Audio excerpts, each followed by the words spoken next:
Ayan, nandito kami sa isang eksklusibong hotel dito sa Metro Manila kasama ang mga pinsan namin galing abroad, galing Luzon, Visayas, Mindanao. Ito, pababa na kami galing ng hotel, galing kami sa room.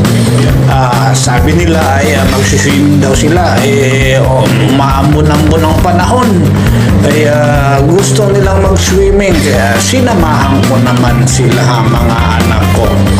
Ito, nagpalista muna sila bago sila sasabak sa swimming pool. Nilistahan ang kanilang mga pangalan, edad, at kailangan ay tamang akma ang iyong susutin na swimming trunks dito.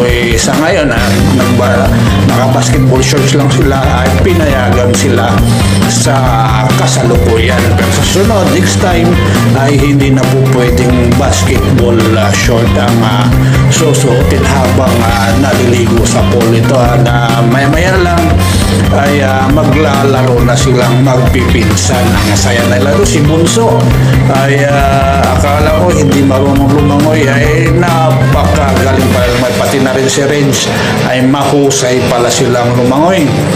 Na lagpas sa tao ang tubig dito, malalim.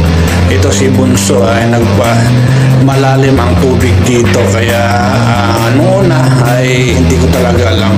Ito na mga pinsan nila, ay mag-upisa na ang kanilang laro maya-maya lamang.